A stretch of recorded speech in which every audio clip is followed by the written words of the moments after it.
everything that you want is coming to you. And to the degree that you don't have a shield up, you're letting it in. And the shield that you have up that is preventing you from the things you want are those things you say, those things that you keep active, that if you would stop keeping them active, they would fade away. Better. They would fade away. They will not continue to be active in your vibration.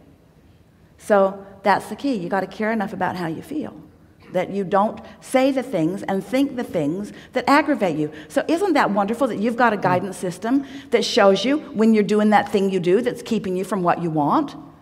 Fear says you're clogging the path. Anger says you're clogging the path. Frustration says you're clogging the path, not as much as with fear, but it's clogged a little bit. In other words, path of least resistance is a clear path. The path of least resistance is a path of joy, a path of fun, a path of eagerness, a path of passion, a path of clarity. Those are the emotions that you're reaching for. And you just have to stay focused long enough to produce those emotions in you when it's easy. And we're telling you, it's easier at the first part of the day. But if you get up and you focus on the issue at hand or the problem at hand, then you just bring the path of most resistance right into your vibration, and law of attraction just takes over from there. You see how it works? Do you see how it works? Do you believe that you are the creator of your own reality? Do you believe that you are the attractor of it? Do you believe that everything that you want is on its way to you? You're summoning it and blocking it. It's like saying, come here, go away.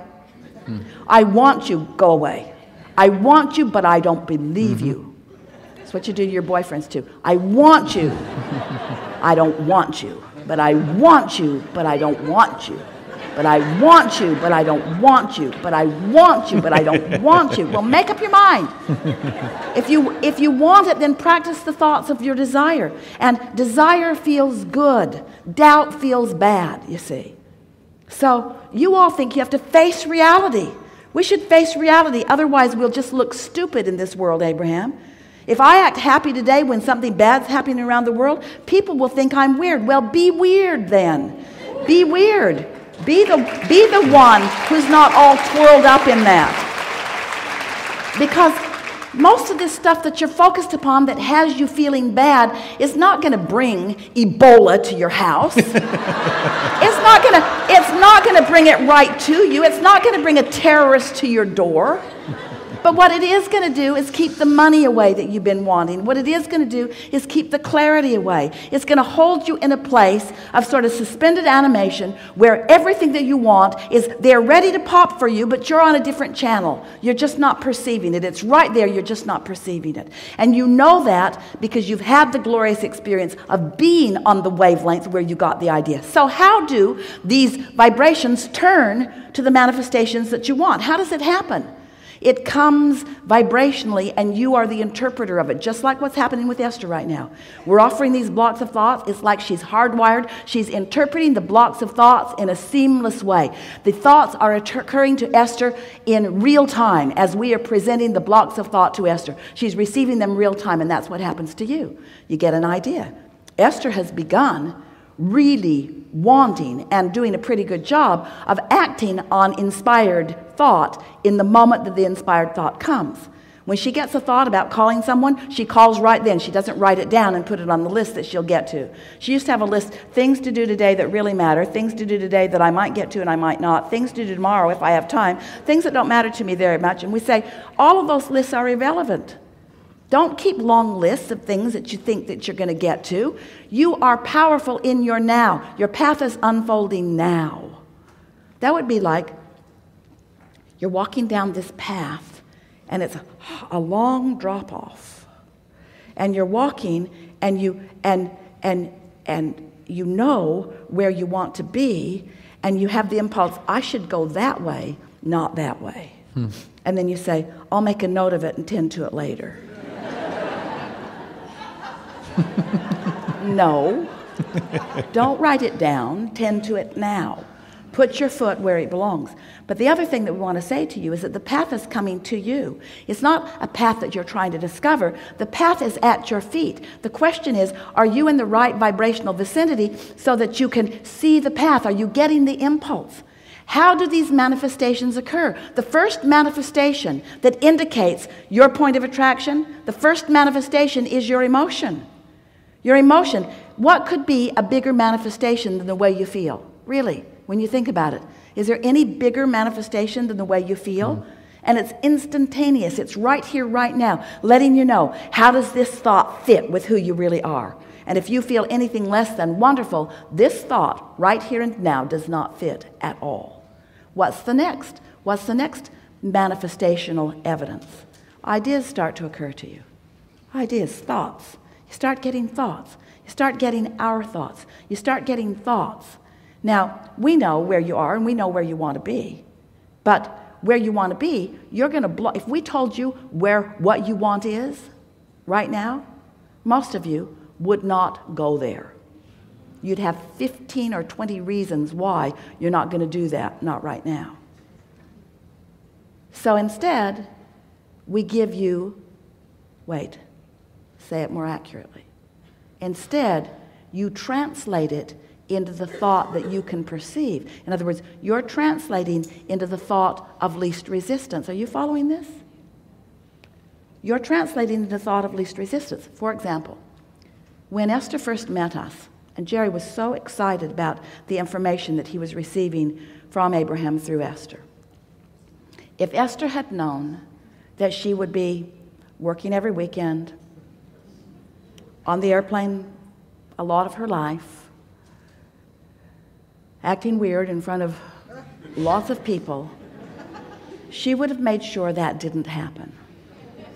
In other words, that there was too much resistance in that idea for Esther. So she couldn't translate that idea then. She translated it in a different way. She translated it, well, yeah, Jerry, you and I can do this, but just don't tell anyone. Just don't tell anyone. Well, can I tell them? No. Can I tell them? No. Don't tell anyone. Don't tell anyone. Don't tell anyone. Then one day, they were sitting in front of a woman who had been reading some other material that had been translated by Jane Roberts from Seth. Mm-hmm. And Jerry said, would you like to meet Abraham?